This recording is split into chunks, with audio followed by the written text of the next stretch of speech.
Bem-vindos! Hoje a gente vai mergulhar num período assim bem turbulento e, olha, trágico da história da Inglaterra. São aqueles anos logo depois da morte do jovem rei Eduardo VI. E aí a gente vê a ascensão da meia-irmã dele, Maria I, ao trono. A nossa fonte principal aqui é um relato bem conhecido chamado O Livro dos Mártires. Ele detalha as perseguições religiosas, especificamente contra os protestantes durante o reinado da Maria. É um texto pesado, com muita carga emocional. E o nosso objetivo aqui é tentar entender não só a crise política que levou a Maria ao poder, mas também essa virada religiosa rápida e bem brutal, sabe? E principalmente o custo humano disso tudo. Vamos tentar destrinchar o que realmente aconteceu ali, falando de fé, poder e intolerância. Ok? Vamos lá! Tudo começa então com a morte do Eduardo VI, muito novo. Ele era protestante e existia um medo gigantesco na elite inglesa de que a Maria, que era uma católica fervorosa, fosse, reverter toda a reforma inglesa. Isso levou a uma tentativa, assim, meio desesperada, de mudar a linha de sucessão, né? Exatamente. O Eduardo, talvez já bem doente, e com certeza influenciado por gente como o Duque de Northumberland, ele assinou um testamento. E nesse testamento ele nomeava a Lady Jane Grey como sucessora. Ela era neta de uma irmã do Henrique VIII e era casada com um filho do Northumberland. A ideia era basicamente pular a Maria e até a Elizabeth, a outra meia-irmã. E o motivo principal era esse medo do catolicismo voltar com força, o que eles chamavam, de forma bem pejorativa na época, de papismo, por causa do Papa, e também um receio real de que a Maria casasse com um estrangeiro, tipo o Filipe II da Espanha. Muita gente via isso como um risco para a própria Inglaterra, para a coroa. Pois é, e quase todo mundo que importava assinou esse documento. Conselheiros, nobres, o prefeito de Londres, juízes. Teve só uma exceção notável. Um juiz que bateu o pé dizendo que o direito era da Maria. Mas a maioria foi na onda. E aí a pobre da Lady Jane Grey, que tinha uns 17 anos, super inteligente, preparada, foi proclamada rainha. Só que isso durou nada. Coisa de 9 dias, não 5 como às vezes a gente lê. A Maria tinha mais apoio popular, mais força militar. Ela fez umas promessas, Disse que não ia ter perseguição religiosa, que ia ser moderada. Promessas que, a gente vai ver, foram esquecidas bem rápido. Ela tomou o poder e a conversa mudou. O destino da Jane foi trágico mesmo. Acusaram ela de traição só por ter aceitado a coroa e parece que ela nem queria muito aquilo. As palavras dela na hora da execução, são de partir o coração. Ela disse que não desejava o trono, que morria como uma boa cristã, confiando só na misericórdia de Deus pelo sangue de Cristo. Falou que tinha se preocupado demais com o mundo, pediu orações. Recitou até o Salmo 51, que é um salmo de penitência, entregou as luvas, o lenço, um livro que ela carregava, pediu perdão para o carrasco, perguntou onde devia colocar a cabeça. E as últimas palavras, Senhor, em tuas mãos entrego o meu espírito. Isso foi em fevereiro de 1554. Pesado. E a reação da Maria foi, implacável. Para consolidar o poder dela, não teve conversa. O marido da Jane, o Lord Guilford, foi executado no mesmo dia.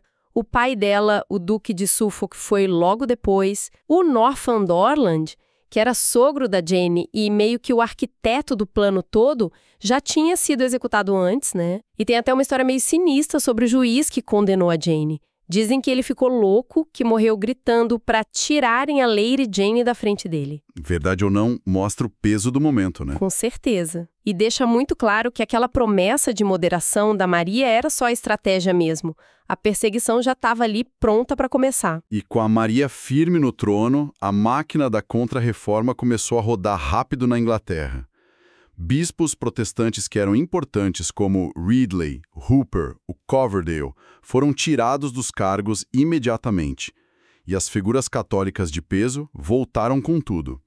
O Stephen Gardiner, por exemplo, virou Lord Chanceler, que é o cargo jurídico mais alto além de bispo. O Edmund Bonner, que já tinha essa fama de ser bem duro, voltou a ser bispo de Londres. Vários outros bispos católicos foram reinstalados. É aí que a coisa começa a esquentar de verdade, sabe? Essa reversão religiosa foi muito sistemática. E o impacto disso? Imediato. A fonte descreve um clima de apreensão total entre os protestantes. Fala que os corações dos bons homens estavam oprimindo-se. Enquanto isso, quem apoiava a volta ao catolicismo, claro, se regozijava. Tinha uma sensação muito palpável de que aquelas fogueiras para a destruição de tantos verdadeiros cristãos já estavam sendo preparadas. É interessante ver isso no contexto europeu, né? Era um reflexo localizado daquela briga enorme entre reforma e contra-reforma que estava rolando em vários lugares. A preferência pessoal da Maria pelo catolicismo virou política de Estado. E com mão de ferro. Exatamente. E essas fogueiras não demoraram a acender mesmo. O livro dos Mártires dedica páginas e páginas para as histórias de quem foi queimado vivo por causa da fé. O primeiro mártir do reinado da Maria foi o John Rogers. Ele era um clérigo, tinha estudado em Cambridge, ajudou a traduzir a Bíblia para o inglês. Ele voltou para a Inglaterra quando Eduardo VI era rei e pregava em Londres. O problema começou quando ele fez um sermão defendendo as reformas do Eduardo, só que a Maria já estava no poder. Esse sermão foi a deixa, né? Chamaram ele para depor, no começo até liberaram, mas depois colocaram em prisão domiciliar quando proibiram as pregações que eles consideravam hereges. E olha que interessante, ele tinha esposa, 10 filhos e a chance de fugir para a Alemanha, mas ele se recusou a ir. Sério? Mesmo com a família? Sim. Acabou preso em Newgate junto com criminosos comuns. Quem condenou ele foi o chanceler Gardiner. E tem um detalhe de crueldade extra. O bispo Bonner negou o último pedido dele, que era para falar com a esposa antes de morrer. Nossa. Isso mostra uma coisa importante, né? A perseguição não era só sobre teologia.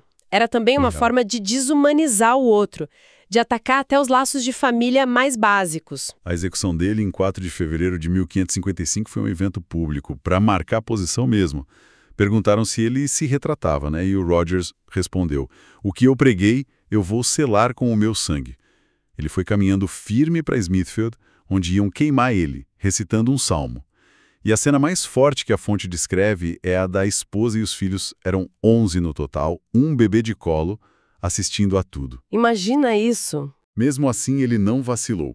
Dizem que ele parecia até lavar as mãos na chama enquanto queimava. Recusou um perdão que ofereceram na última hora se ele negasse a fé. Foi um começo terrível porque ainda estava por vir. Poucos dias depois, foi a vez de Lawrence Saunders, outro pregador também formado em Cambridge. Foi queimado em Coventry. A prisão dele foi por pregar contra o que ele chamava de erros do papismo. O confronto dele com o bispo Bonner também foi bem tenso. Dizem que quando Bonner desafiou ele a escrever o que pensava sobre a transubstanciação, aquela doutrina católica do pão e vinho virando corpo e sangue de Cristo literalmente, Sim, sei. o Saunders teria respondido algo tipo: "Meu Senhor, você quer o meu sangue, e você vai ter. Que Deus permita que você se arrependa um dia de derramar sangue inocente." Ficou mais de 1 ano preso antes da execução. E no dia da execução, ele também mostrou uma calma impressionante. Falou para um conhecido que se sentia fraco, mas que confiava que Deus o fortaleceria. Na hora H, na estaca, ele recusou o perdão e abraçou a madeira dizendo: "Bem-vinda, cruz de Cristo. Bem-vinda, vida eterna." Forte. E no dia seguinte, 9 de fevereiro, mais um nome de peso: John Hooper, que era bispo de Gloucester e Worcester. Ele tinha estudado em Oxford, viveu um tempo exilado na Suíça, era amigo de reformadores importantes como Bullinger. Ele voltou na época do Eduardo VI e virou um pregador super popular em Londres. A fonte diz que ele era fervoroso no ensino, eloquente na palavra. Como ele foi preso? Logo no começo do reinado da Maria, acusaram ele falsamente de ter dívidas com a coroa, foi mais um pretexto. Passou 18 meses na prisão Fleet, em condições horríveis, que ele mesmo chegou a descrever depois. E tem aquela conversa dele com John Rogers pouco antes de serem condenados. Ele perguntou para o Rogers: "Irmão Rogers, será que chegou a nossa vez de sermos assados nessas fogueiras?" E o Rogers respondeu: "Sim, doutor, pela graça de Deus." Nossa. E o Hooper ainda disse: "Não duvide que Deus nos dará forças." Havia uma solidariedade muito grande entre eles, mesmo diante da morte. Mandaram ele para ser executado em Gloucester, que era a diocese dele. E, de certa forma, ele até gostou disso, de morrer entre o povo dele. Um amigo foi visitá-lo na prisão, chorando, pedindo para ele se retratar para viver. Mas o Hooper respondeu algo como: a morte aqui é amarga sim, mas a vida que vem depois é muito mais doce. E a execução dele foi particularmente cruel. Por quê? A lenha estava verde, ventava muito, o fogo demorou demais para pegar. Ele ficou agonizando por quase 45 minutos. Imagina o sofrimento. Meu Deus! Mesmo assim, ele continuava orando. Ó Jesus, filho de Davi, tem misericórdia de mim. Chegou a pedir mais fogo para acabar logo com aquilo. As últimas palavras foram: Senhor Jesus, recebe o meu espírito. A fonte diz que ele morreu com uma paciência impressionante, como um cordeiro. É difícil até de imaginar.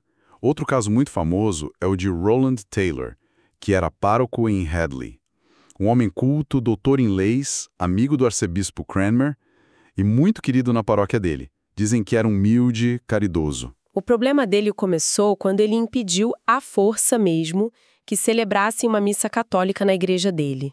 Aí denunciaram ele. E ele enfrentou o chanceler Gardner também. Enfrentou. Quando levaram ele diante do Gardner, o diálogo foi tenso. Gardner repreendeu ele pela audácia e o Taylor respondeu firme: eu sou um homem mortal como o senhor. Por que o senhor não teme a Deus? Com que rosto vai aparecer diante do tribunal de Cristo? Foi preso na hora, claro.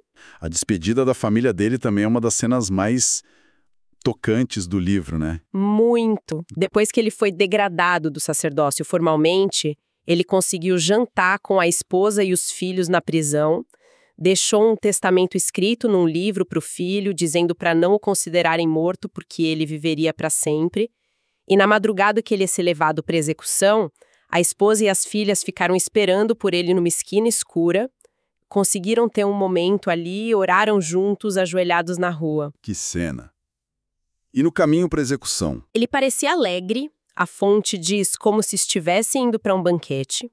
Quando chegou no local, em Alden Common, a multidão ficou emocionada ao ver o rosto dele com uma longa barba branca. E como foi a execução? Ele beijou a estaca, mas ainda sofreu violência ali. Um guarda bateu na cabeça dele com um feixe de lenha, outro mandou ele parar de falar em inglês e rezar em latim. As últimas palavras foram: Pai misericordioso, recebe minha alma. E acabaram matando ele com um golpe de alabarda na cabeça. Que brutalidade. E agora a gente chega em Thomas Cranmer, o arcebispo de Canterbury. Uma figura chave, né? Absolutamente central. Foi ele quem deu a ideia para o Henrique VIII consultar as universidades sobre o casamento com a Catarina de Aragão, o que, no fim, abriu a porta para o divórcio e para o rompimento com Roma. Foi nomeado arcebispo, promoveu a tradução da Bíblia para o inglês, ajudou a criar a liturgia protestante. Era conhecido como um homem muito estudioso, até meio manso demais, segundo alguns. Mas para Maria ele era um alvo claro. Com certeza. A rainha tinha uma bronca pessoal dele por causa do divórcio da mãe dela, Catarina. E mesmo que o Cranmer tenha apoiado a sucessão da Maria no início, prenderam ele logo. Primeiro por traição, por ter assinado aquele documento da Jenny Grey, depois por heresia. Ele passou por uns debates teológicos forçados em Oxford, foi condenado. Aí a sentença foi considerada ilegal, mandaram uma nova comissão de Roma para julgar ele de novo. É uma teia muito complexa de política e religião. Ele estava bem no olho do furacão. E aí veio a parte mais difícil para ele, a retratação. Depois de ser humilhado publicamente naquela cerimônia de degradação, rasparam a cabeça dele, arrancaram as vestes de arcebispo, simbolicamente, a estratégia dos inimigos mudou. Exato. Depois de anos de prisão bem dura, começaram a tratar ele bem, deram conforto, boa comida. Foi uma pressão psicológica imensa. Prometeram que ele viveria, talvez até voltasse a ter alguma posição, se ele se retratasse publicamente. Só que a decisão de executar ele já estava tomada por baixo dos panos, né? Já estava. E sobre essa pressão toda, o Cranmer cedeu. Assinou vários documentos renegando as crenças protestantes dele e culminou numa declaração de fé católica, aceitando o Papa e tudo. Foi uma queda chocante para o grande arquiteto da reforma inglesa. A própria fonte comenta isso, né? Citando a Bíblia. Aquele que pensa estar firme, cuide-se para que não caia. Sim, foi um trunfo de propaganda enorme para o lado católico. Publicaram a retratação na hora. Mas a decisão de queimá-lo mesmo assim mostra que a motivação ali é além da teologia. Era vingança mesmo, especialmente por parte da Maria. Só que aí vem a reviravolta final, que é impressionante.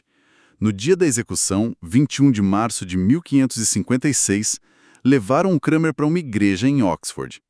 A ideia era que ele fizesse uma última declaração pública, confirmando a retratação. Ele começou com uma oração super angustiada, pedindo perdão a Deus pela fraqueza dele. Depois, começou o discurso. Reafirmou a fé nos credos antigos, na Bíblia, e aí, para o choque de todo mundo na igreja, ele denunciou a própria retratação. Foi um momento incrível. Ele disse que o escrito que mais perturbava a consciência dele era aquele que ele tinha feito contra a verdade por medo da morte. E aí ele falou: "E como a minha mão ofendeu ao assinar, minha mão será a primeira a ser punida." Uau! E terminou rejeitando o Papa, chamando de inimigo de Cristo e anticristo. Imagina a confusão na igreja naquele momento. Nem consigo imaginar. E o que aconteceu? Arrastaram ele para fora, direto para a fogueira, no mesmo lugar onde os bispos Ridley e Latimer tinham morrido. Ele recusou todas as últimas tentativas de fazer ele voltar atrás da retratação. E ele fez o que disse sobre a mão? Fez. Estendeu a mão direita sobre as chamas, repetindo esta mão indigna, até ela queimar completamente. Morreu firme e clamando: "Senhor Jesus, recebe meu espírito." É uma história de queda e redenção final, assim, muito dramática. Esses são os casos mais detalhados. Mas a fonte faz questão de mostrar que a perseguição foi muito mais ampla, né? Atingiu todo tipo de gente. Exatamente. Não era só a elite do clero. A gente tem histórias de jovens, como um aprendiz chamado William Hunter, pescadores como Rawlins White, que era analfabeto, mulheres como a Anne Askew, que na verdade morreu antes no tempo do Henrique VIII, mas o livro o inclui como precursora, e uma mulher cega chamada Joan Waste, que debatia teologia. Grupos inteiros queimados juntos. Pessoas que tiveram aquela luta interna sobre fugir ou ficar, como o George Marsh.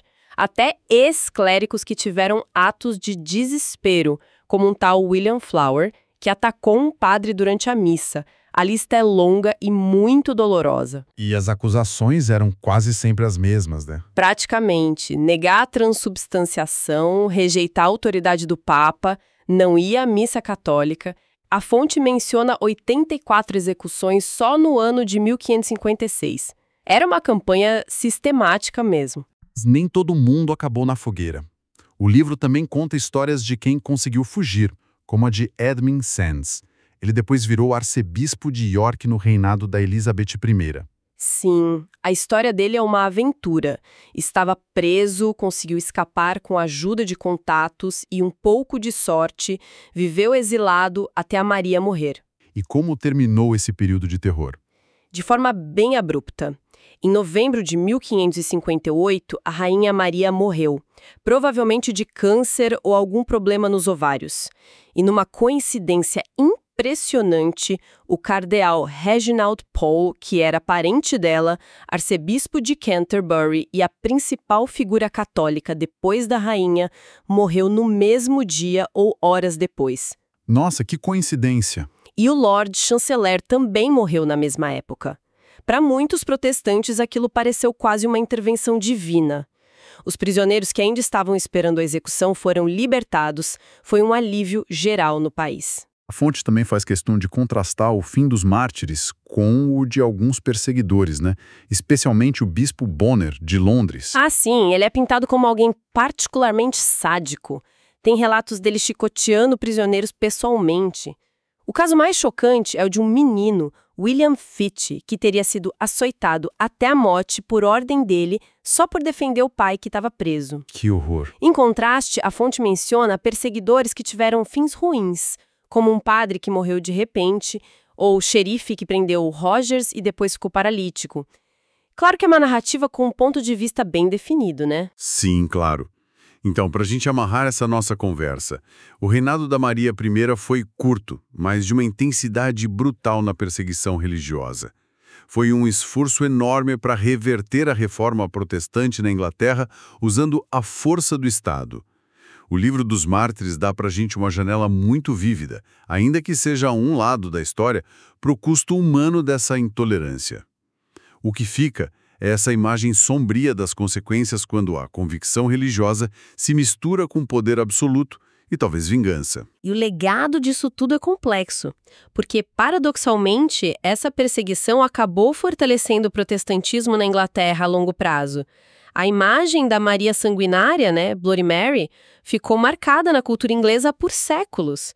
É muito provável que essa experiência traumática tenha influenciado a política religiosa mais pragmática, ainda que também com conflitos, claro, da sucessora dela, Elizabeth I.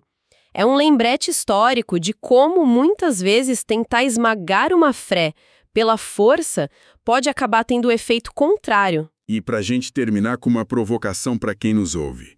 O livro dos Mártires foca, e é compreensível, no heroísmo e no sofrimento das vítimas.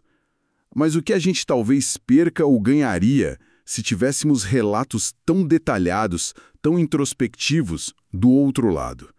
Como será que pensava um Gardiner ou um Bonner a ordenar essas mortes? O que eles sentiam? Ou mesmo aqueles que, como Cranmer por um tempo, ou outros menos famosos, se retrataram para salvar a própria pele e tiveram que viver com essa decisão? É uma boa pergunta. Será que focar tanto na fé inabalável e no sofrimento extremo não acaba simplificando um pouco a complexidade da fé, da dúvida, da própria natureza humana em tempos de crise tão profunda como aquele? Fica aí a reflexão.